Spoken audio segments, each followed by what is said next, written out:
Hi, how you doing? And welcome back to another video on the channel. What I've got for you today is the free hit team going into the final game week of the season. Historically, the craziest game week we'll have all year. I actually still have my free hit to still use, and if you do too, hopefully it will help you out with your decisions. As you can tell by the title, it is 99% rated as well, so even if you're not free hitting, hopefully it helps you out with your transfer thoughts for the final week. If it does and you're new, please do subscribe. The channel is really close to 350 subscribers and it would be great to hit that before the end of the season. And a massive thank you to everyone who's supported the channel so far. I'm also recording this before Sunday's games have kicked off, so if there's any injuries or team news before Game Week 38, I'll post some alternative players in the comments, but I do discuss other options in the video as well. So let's get into the team, and we're starting with the keepers, and as is the way most of the season, Raya is a great shout, purely because Arsenal are playing Southampton.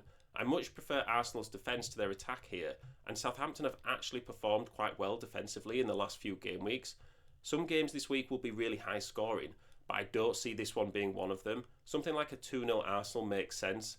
If you're worried about your keeper being rotated, then you could also upgrade Fabianski, but I think Raya is a safe pick. It's also Fabianski's last chance to play for West Ham, so he might start anyway and give you that cover in the goalkeepers. So my low-scoring Arsenal prediction means I've gone for the double-up in defence rather than attack. You probably still want the triple-up on a free hit from them, given that it is still Southampton. And I think Kiwior is the safest pick after Saliba, and about 1.5 million cheaper as well. He's also shown to be a threat from set pieces, and I just don't see why you'd spend more on Saliba when that money could be spent elsewhere. I've also opted for Huijsen from Bournemouth. Now I know he's just agreed to join Real Madrid in the summer, but I still think he plays. He said so himself, he wants to finish the season with Bournemouth, and if you don't want to risk it with him, I think another Bournemouth defender is still great, given that they play Leicester at home without Jamie Vardy in their attack, and if you can afford Kirkes, that's awesome, otherwise Zabarnyi is also fine here. Wan-Bissaka is my third defender. I'm really attacking the relegated teams this week, but isn't that the point of a free hit? I think especially in the final week where motivation for them will be at an all-time low. Wan-Bissaka has had great attacking threat recently. Ipswich haven't scored in 3 out of their last 4 games, and they've conceded 10 in that time span, so I think big points haul potential remains strong for Wan-Bissaka. Now rounding out the defence is Johnson and Face. You don't need a strong bench for a 1-week free hit. Sure, it's great if you get bench players who also can play, given that one of your starting 11 might be rotated, which is always a possibility in the final week, but I wouldn't spend too much money on the bench. Any leftover funds could be used to get in someone like Konsa from Villa. If any of your starting defenders don't play, one of these two will come in, but I don't think it would be the end of the world if they just came in and gave you 1 or 2 points here. So into midfield, and I think everyone will be captaining Salah this week. The possible player of the season, going for goals and assist records, playing at home against a Palace team who have just won the FA Cup. It's just too obvious to ignore. I think this is one of the games that will be very high scoring, and having Salah just makes too much sense. I've also gone for Martinelli over Saka in this team, and that's for financial reasons, but I think if they were the same price, I'd probably still make the same decision. I think there'll be a lot of talk about Saka and people probably hyping him up for captaincy, but I just don't see it myself. He hasn't been playing that well since returning from injury, with no returns in his last 6, whereas Martinelli does have 2 goals in his last 4 and has played over 85 minutes in 4 out of his last 5 matches. So sometimes people focus on the big hitters, but usually it's the players around them who score more, and I think this could be the case for Martinelli in what could be, a really interesting final game week. Just like in defence, I've opted for players playing, poor teams. Bowen is in great form right now with 6 returns in his last 6 games. We've spoken about Ipswich already, and Bowen and Wan-Bissaka could really combine well down the right-hand side. The fact that they're away from home doesn't really bother me, given that Ipswich have only won 1 and lost 13 of their 18 home games so far this season. Similar thoughts from Bumo, who has 7 returns in his last 8, and play a Wolves team who have a real lack of motivation right now, as well as conceding the 5th amount of goals at home this season. So again, the fact that Brentford are away from home doesn't really matter to me. I think they just attack consistently, and Mbumo just makes too much sense to ignore for this team. I think someone who's my 5th midfielder is worth it in Semenyo at 5.7 million. He's a great filler player who has started all but 2 games so far this season.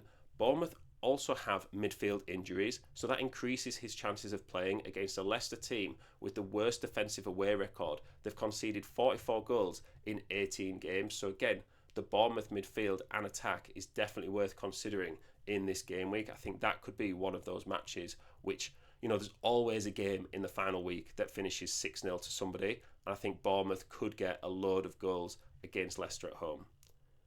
So up front is probably where we have to make the most decisions. I think the thing to think about with Haaland is that if you don't want him in your team, you don't want to risk it, you can literally afford to go to anyone else. So Man City still do have motivation, unlike Fulham, and I think this could be one of those surprising one-sided fixtures. Haaland's ownership is also at an all-time low, meaning that the upside potential is totally a worthwhile risk if you're chasing in your mini leagues, provided you can afford it. Having Watkins as a first bench option might look like overkill, but Man United haven't been conceding too many goals recently, and Villa have only scored 5 goals in their last 4 games, which is why he doesn't make the starting lineup. Of course, things might change depending on how Man United's Europa League final goes, but there is a world where instead of Haaland, Watkins and Ben Johnson in defence, you could go for Marmoush, Isak and Gvardiol, and that way you can have greater defensive cover in case one of your defenders doesn't start and you want someone to come in with a bit more security. Then Gvardiol can come off your bench for your defenders, and possibly, Watkins or Isak or Marmoush could come off your bench for your attackers. Rounding out the team is Evan-Neilson, another pick that I think will be quite popular, but other managers will be using their free transfer or a points hit to bring him in, giving you the edge on a free hit. We've spoken about how poor Leicester are, and he's also got 5 returns in his last 7 games. So shout out to Fantasy Football Hub. Like I said at the start of the video, when I put this team into it, came out at 99% rated. Now, whilst the data isn't everything and there's so many variables and rotation that could still happen, 99% is a pretty good baseline to have if you're looking for some confirmation for your squad selection. It also only comes in at 102.4 million. So I can actually afford this for my own team, but I'll be putting out my updated team and preview video later in the week for confirmation. But hopefully a lot of you can still afford it as well. If you've had players like Salah and Mbumo and Bowen for a while, then you don't have to buy them in from scratch, and hopefully that will mean that you can afford the rest of the squad. So the strengths for me are that there's no rotation issues, or there shouldn't be. Obviously we don't know, and hopefully you need to keep your ear to the ground in case we get any team news before the deadline if you are free hitting, because it should come out whether a player hasn't travelled with a team or whether they're just not starting before the deadline.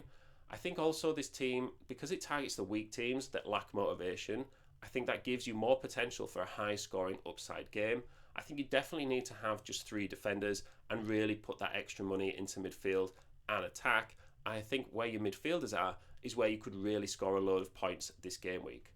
The weaknesses for me that I need to be aware of for this team is maybe there's too many triple ups. So we all think, Southampton, they're a team to target. Triple Arsenal is great. Triple Bournemouth is great.